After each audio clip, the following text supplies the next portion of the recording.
같이 사도신경으로 우리의 신앙을 하나님께 고백하겠습니다. 나는 전능하신 아버지 하나님, 천지의 창조주를 믿습니다. 나는 그의 유일하신 아들, 우리 주 예수 그리스도를 믿습니다.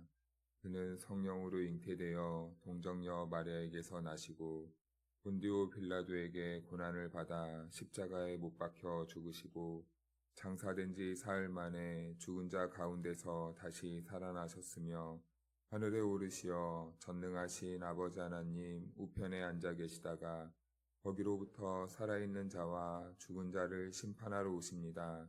나는 성령을 믿으며 거룩한 공교회와 성도의 교제와 죄를 용서받는 것과 몸의 부활과 영생을 믿습니다.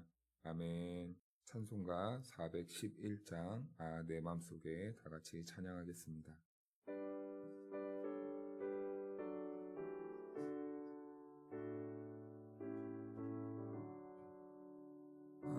내 맘속에 참된 평화 있네. 주 예수가 주신 평화 시험나여 흔들리지 않아. 아기하다 이 평안함. 주가 항상 계셔 내 맘속에. 주가 항상 계셔 기쁘다. 주 나의 맘에 계셔 위로하시네. 어찌 내가 주를 떠나 살까. 이 귀한 평화 내가 받고 보니 내 슬픔이 사라지고 맘의 기쁨 넘쳐 주를 찬양하네. 아기왕화의 임금 예수. 주가 항상 계셔 내 맘속에. 주가 항상 계셔 기쁘다. 주 나의 맘에 계셔 위로하시네. 어찌 내가 주를 떠나 살까. 주 날개 아래 내가 사는 동안 이 보배를 빛내리라. 기쁜 그날이 와 주를 만나 뵐 때 그 평화 영원하리. 주가 항상 계셔 내 맘속에. 주가 항상 계셔 기쁘다. 주 나의 맘에 계셔 위로하시네. 어찌 내가 주를 떠나 살까. 아멘. 오늘 이 새벽 우리에게 주신 하나님의 말씀은 출애굽기 27장입니다. 출애굽기 27장 9절에서 19절 말씀입니다. 너는 성막의 뜰을 만들지니 남쪽을 향하여 뜰 남쪽에 너비가 100규빗의 세마포 휘장을 쳐서 그 한쪽을 당하게 할지니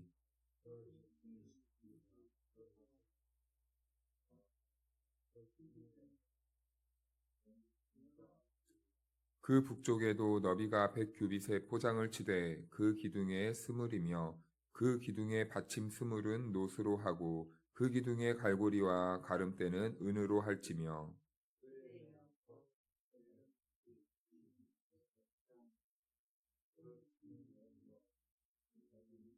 동쪽을 향하여 뜰 동쪽의 너비도 10규빗이 될지며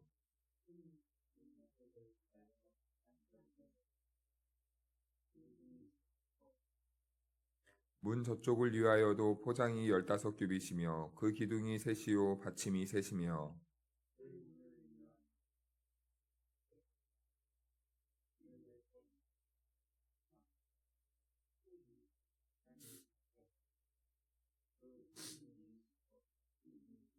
뜰 주위 모든 기둥의 가름대와 갈고리는 은이요 그 받침은 노시며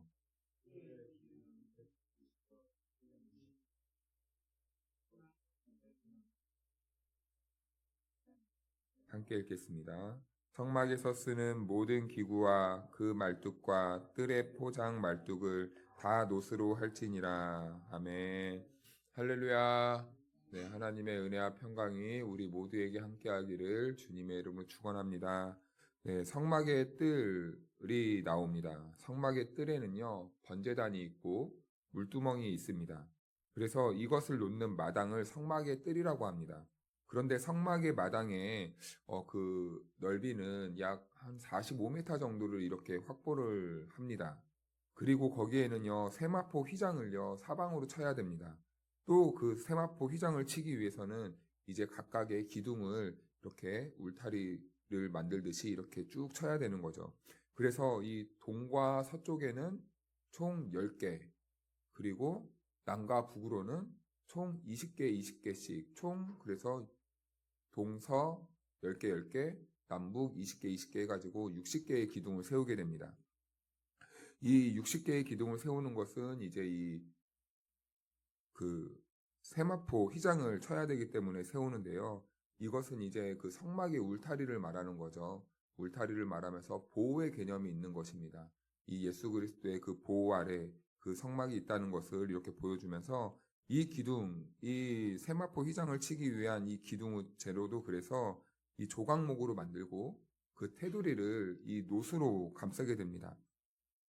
그래서 이 기둥의 받침 역시 노수로 잘 씌워서 그 기둥이 잘 세울 수 있게 이렇게 만들었고요. 이 기둥의 머리 부분은 은으로 이렇게 도금을 하듯이 이렇게 은으로 칠했습니다. 그래서 어제 시간에도 우리가 이제 번제단에 대해서 우리가 말씀을 나누었는데 이 번제단은 제물이 태워지는 곳이라고 했잖아요. 이 번제단의 재료도 조각목이고 그리고 이 번제단을 감쌌던 것도 하나님의 심판을 상징하는 노스로 이렇게 감쌌다고 했습니다. 그런데 그것은 결국에 성육신하신 예수님이 우리를 대신해서 심판당하시는 그러한 의미가 담겨 있다고 말씀드렸어요. 그러고 보니까 이 성막의 내용과 모든 이미지는 다 예수 그리스도를 상징하고 있다는 것을 보여주고 있는데요. 우리가 이렇게 생각하면 좋을 것 같습니다. 사람들이 어떤 건축가가 이 어떤 건물을 지을 때 아무 생각 없이 짓지 않아요.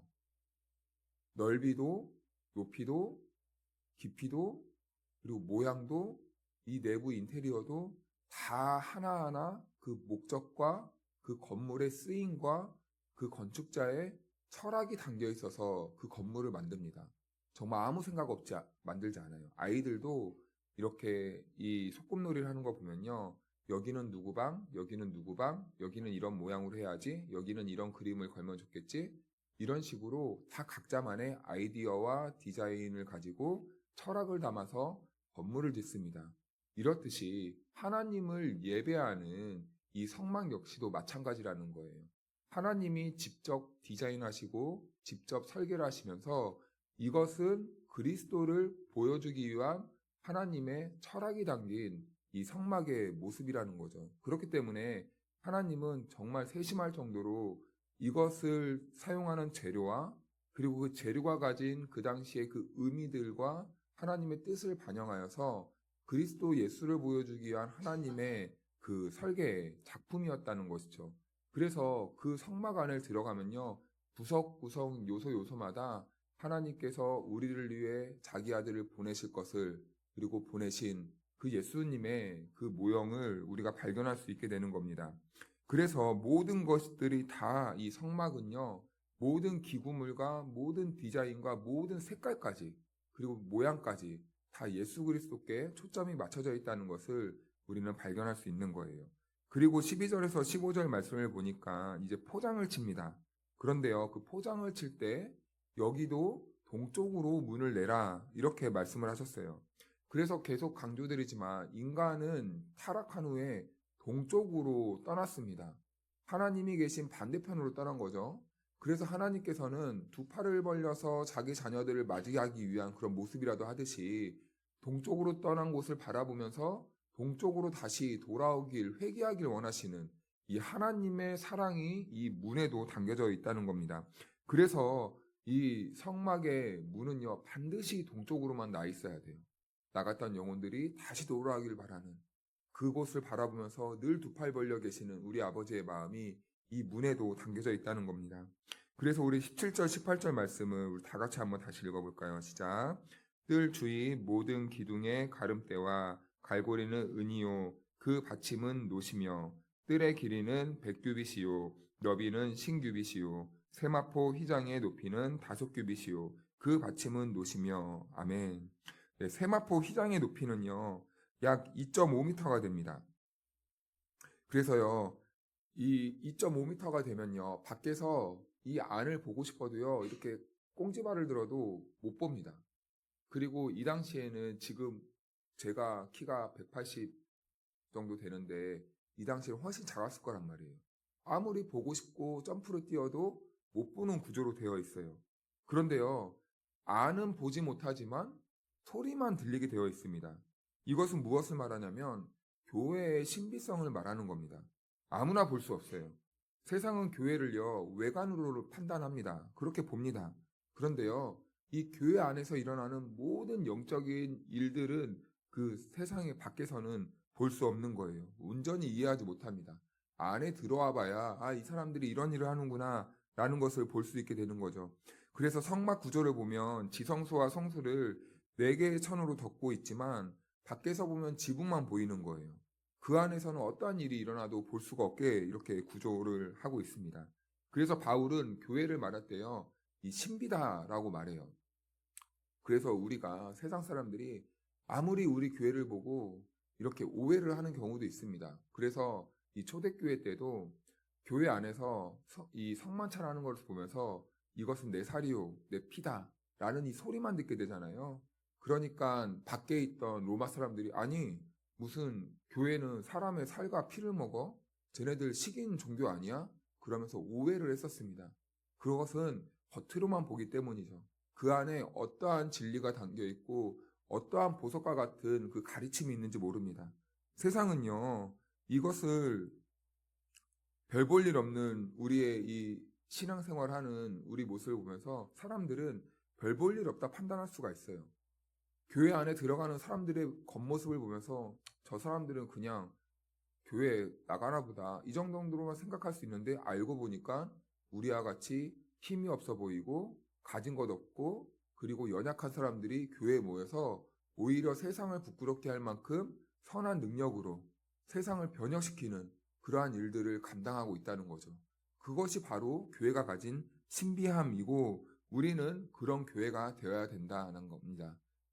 우리가 볼 때 세상의 기준으로는 보잘것없지만 이 안에서는 하나님의 그 능력이 나타나는 그 신비가 담긴 교회가 되어야 된다는 거죠. 그래서 오늘 본문에는 여러 가지 이 영적 의미를 발견할 수 있는 거예요. 그래서 또 한 가지 더 말씀드리면 문은 왜 이 하나로만 내어야 되는가? 사방으로 뚫어서 사람도 많은데 여기저기서 들어오게 하면 안 되는가?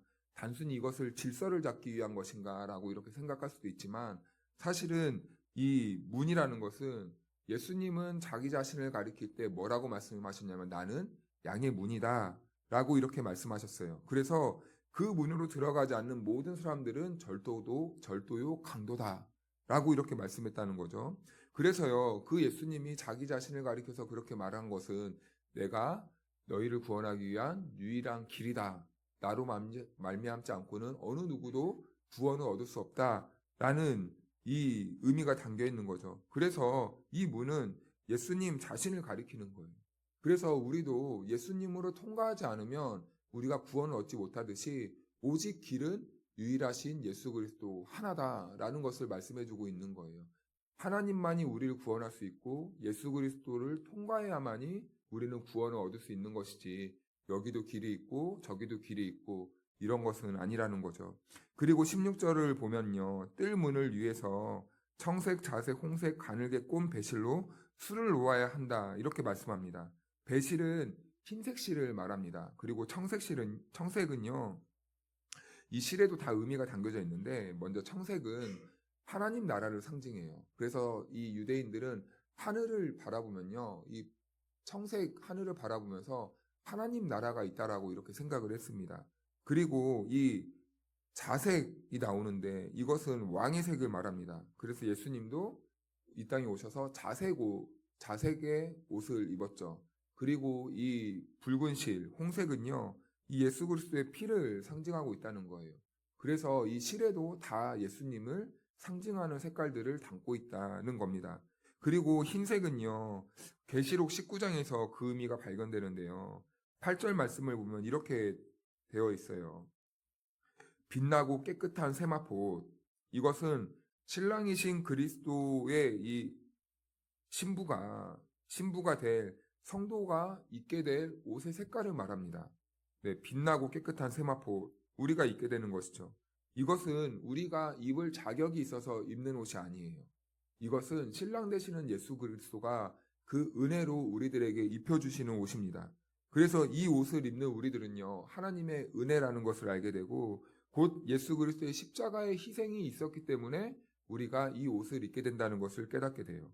그래서 우리는 하나님의 은혜로 의로운 자가 되어서 그 흰 옷을 입을 자격을 얻게 되었다는 것이죠. 그래서 레위기 19장 1절과 2절 말씀을 보면 그 흰 옷을 입어야 되는 성도들에게 하나님께서는 이렇게 말씀하십니다. 여호와께서 모세에게 말씀하여 이르시되 너는 이스라엘 자손의 온 회중에게 말하여 이르라. 너희는 거룩하라. 이는 나 여호와 너희 하나님이 거룩함이니라. 아멘. 하나님께서는 자기 백성들에게 너희는 거룩하라 라고 이렇게 말씀하셨어요. 그런데 우리는 여기에서 한 가지 오해하면 안 됩니다. 이것 제가 말하는 것을 잘 이해해 주시면 감사하겠습니다. 우리가 신앙생활의 모든 궁극적인 목표가 거룩이 전부가 아닙니다. 우리는 거룩해야 된다라고 말하니까 신앙생활의 모든 것이 거룩으로 초점이 맞춰질 때가 있는데요. 사실은 거룩은요, 우리 신앙생활의 목표가 아니에요. 여기에서 거룩하라라는 이 말은요, 성경에서 이 질서법으로 표현되어 있거든요. 그러니까 이 말은 무슨 말이냐면 너희가 거룩해져야 한다 이게 아니라 너희는 거룩해진다 라는 이 말입니다. 너희는 앞으로 거룩해질 것이다 라는 뜻이에요. 이것은요, 어떤 의미가 담겨져 있냐면 너희가 거룩해야 한다라고 했을 때 우리는 우리가 그리스도를 믿으니까 그래 맞아 내가 변화되고 거룩해져야지 나에게 근거를 두는데요. 그런데 이 말씀은요, 너희가 거룩해질 것이다. 이것은요, 하나님이 앞으로 너희를 그렇게 만들어 가시고 빚어갈 것이다. 라는 이 하나님의 선포입니다. 그래서요, 어떤 신학자는요, 이렇게 표현했는데요. 이 거룩은 목표가 아니라 성도의 지위다. 지위라는 것은 무엇입니까? 신분을 말합니다. 이 거룩은 성도가 목표로 해야 되는 것이 아니라 이미 그런 신분을 갖게 되었다라는 의미라는 거예요. 그래서 이것을 다른 말로 선택포고라고 합니다. 선택포고라는 무엇이냐면 선택된 백성들을 향한 하나님의 포고, 선언, 선포라는 거예요. 그러니까 너희는 거룩해져라. 그게 아니라 너희는 거룩한 존재다. 라고 하나님이 자기 백성들을 향해서 선언하고 선포했다는 거예요. 그러니까 이 너희는 거룩할지니라 이 말은요. 하나님이 우리의 신분이 바뀌었음을 이렇게 알리고 선포해 준다는 그런 말이죠. 그래서 여러분 이것이 하나님의 은혜 아닙니까? 만약에 하나님이 우리들에게 너희들 내가 구원해 줬으니 너네들은 이제 스스로 거룩해져 이렇게 말했다면요. 여러분 우리들의 안에는 죄만 가득한데 거룩해질 수 있는 근거가 있겠습니까? 아니에요. 그러니까 맨날 우리는 하나님의 말씀 앞에서 넘어지고 자빠지면서 아이고 나 못하겠다. 안 되겠다. 이러면 안 되지. 쓰러졌다 넘어졌다 쓰러졌다 넘어졌다 하면서 아이고 나는 가능성이 없나 보다. 그냥 말자. 라고 이렇게 생각할 수도 있는데요. 그런데 이 거룩은 우리의 목표가 아니라 지위로 말씀해 주셨다는 거죠. 하나님이 우리들에게 거룩을 책임 전가한 게 아니라 하나님이 우리를 부르신 순간부터 하나님의 능력으로 우리를 거룩한 삶으로 빚어가실 것이다 라고 우리들에게 알려주신 거예요. 너네들도 그렇게 해. 그게 아니라 내가 앞으로 그렇게 할 거야. 그러니까 우리는 누구만 바라봐야 됩니까? 하나님만 바라봐야 되는 것이죠. 하나님이 우리를 거룩한 존재로 빚어가실 것이기 때문에 우리는 우리 안에 있는 능력을 의지하는 게 아니라 하나님, 오늘도 제가 부족하고 연약하지만 하나님을 붙잡고 하나님을 바라보니 저를 거룩한 길로 인도해 주십시오. 이렇게 우리는 하나님을 바라볼 수 있게 되는 것입니다. 그래서요, 여러분, 우리의 신분은 지금 무엇입니까? 보잘것없는 사람들입니까? 아니에요. 우리는 거룩한 존재가 이미 되었습니다. 그러신 줄로 믿으시길 바랍니다. 그래서 오늘 이 성막의 울타리 속 이 양의 문이 되어서 우리를 대신해 우리를 위해서 십자가에 못 박히시고 대속의 제물이 되어주신 그리스도와 이 하나님의 이 신비한 사랑 앞에 우리는 그래서 나와서 하나님의 말씀을 듣고 오늘도 그 하나님의 말씀 앞에 감사하면서 우리의 삶을 하나님께 맡겨드리고 하나님이 나에게 하실 일을 기대할 수 있는 거예요. 나를 위해 십자가에 못 박히신 그 예수 그리스도가 우리의 죄를 대속해 주셨기 때문에 우리는 가능성 없지만 다시 한번 힘을 내서 예수님을 의지할 수 있는 거죠. 그래서 사랑하는 성도 여러분, 거룩은요 우리가 도달해야 되는 어떤 목표가 아닙니다. 우리는 할 수가 없어요. 그러니까 그런 거에는 오늘부터 눈을 닫으십시오. 우리는 가능성이 없기 때문에요. 대신에 우리는 눈을 들어 어디를 바라봐야 됩니까? 나를 거룩한 삶으로 만들어 가시고 인도하실 그리스도 예수를 바라보시기를 주님의 이름으로 축원합니다. 그래서 우리는요 하나님이 선포해 주셨어요. 너희는 거룩해질 것이다. 너희는 이미 거룩해졌다. 왜요? 하나님의 능력을 하나님 스스로가 믿기 때문입니다. 우리를 믿는 게 아니에요. 하나님 스스로가 하나님을 믿기 때문에 우리를 거룩한 존재로 만들어가는 거죠. 그래서 우리는 거룩하진 않아 보이지만 거룩한 성도로 불림받을 수 있는 거예요.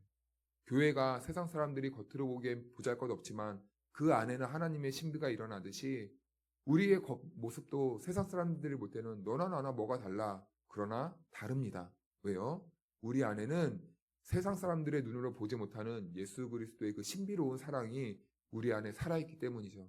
그래서 우리는 오늘도 가능성 없어 보이는 존재처럼 보일지 모르지만 세상의 기준으로는 하나님이 볼 때는요 아름답고 복되고 존귀하고 보배로운 존재가 바로 저와 여러분들이에요. 왜요?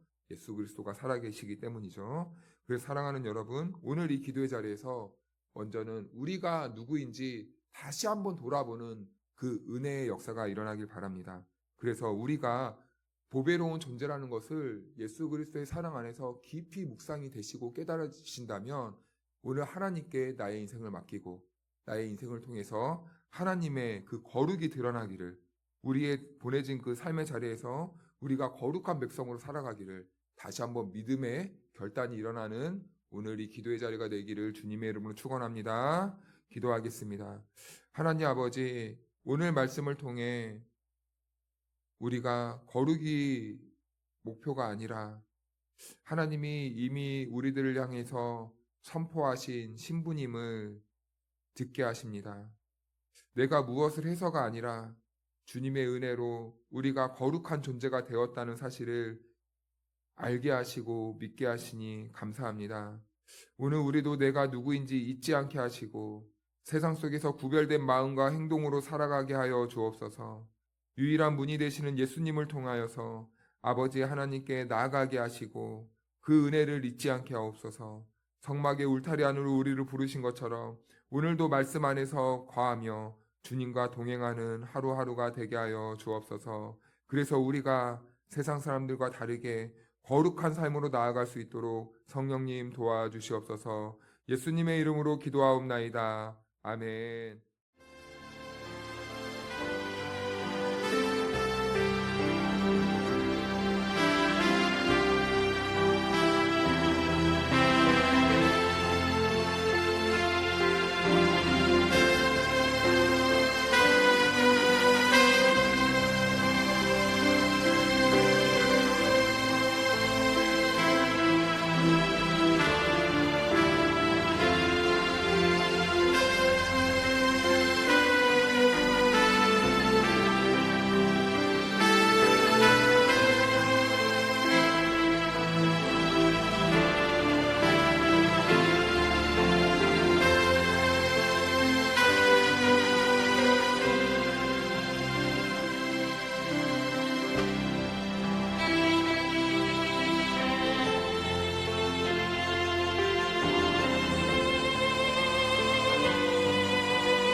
감사합니다.